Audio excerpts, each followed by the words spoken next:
July 1863. New York City, the largest city in the United States. While Abraham Lincoln is fighting a civil war, while Union soldiers are dying on Southern battlefields, America's deadliest riot explodes not in the South, but in the heart of the North. More people will die here than in any riot in American history, yet most Americans never hear its name. It begins with a law. In March 1863, the U.S. Congress passes the Enrollment Act. For the first time in history, American men are drafted by force. All male citizens and immigrants between the ages of 20 and 45 must register for military service. But the law includes a loophole. Pay $300 and you are exempt.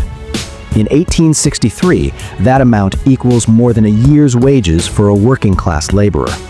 The message is clear. The rich can buy their freedom. The poor cannot.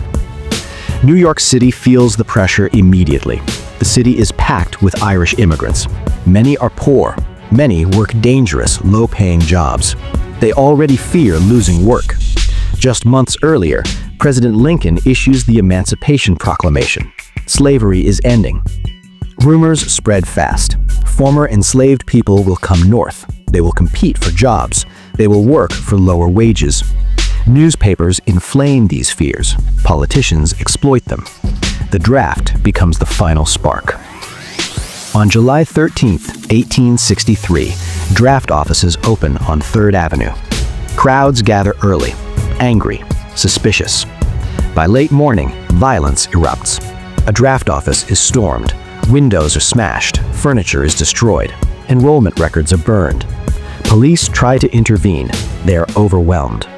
The mob grows larger. Thousands pour into the streets. Telegraph lines are cut. Streetcars are overturned. Shops are looted. New York City begins to collapse. The violence shifts. This is no longer just about the draft. African American neighborhoods are targeted. Black workers are attacked in the streets. Homes are set on fire. One building becomes a symbol of the hatred, the Colored Orphan Asylum on 5th Avenue. It shelters more than 200 black children. The mob sets it ablaze. The children escape only because staff and police rush them out the back. The building burns to the ground. New York watches in shock. The police force is badly outnumbered. There are about 4,000 officers in the city. They face crowds in the tens of thousands. They fight hand to hand. Many are injured. Some are killed. There are no federal troops available. Most Union soldiers are still at Gettysburg and Vicksburg. For days, New York is effectively abandoned. July 14th and July 15th bring more chaos. The riots spread across Manhattan, Harlem, Midtown, the docks. African American men are hunted. Some are lynched in public view. Abolitionist homes are attacked. Newspaper offices are threatened. Even wealthy neighborhoods are not spared. Governor Horatio Seymour addresses the crowd. He calls the rioters "my friends." The violence continues anyway. Finally, on July 16th, help arrives.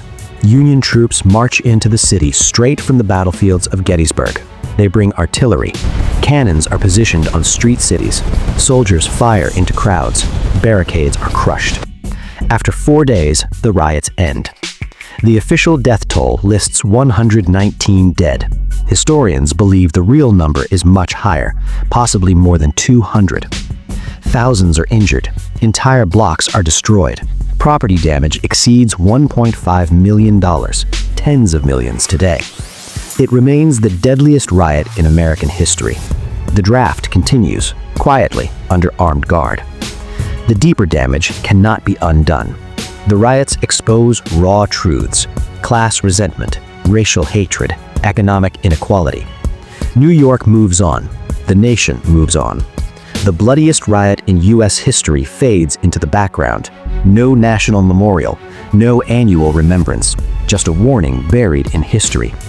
Sometimes America's greatest violence does not come from foreign enemies. Sometimes it comes from Americans turning on each other.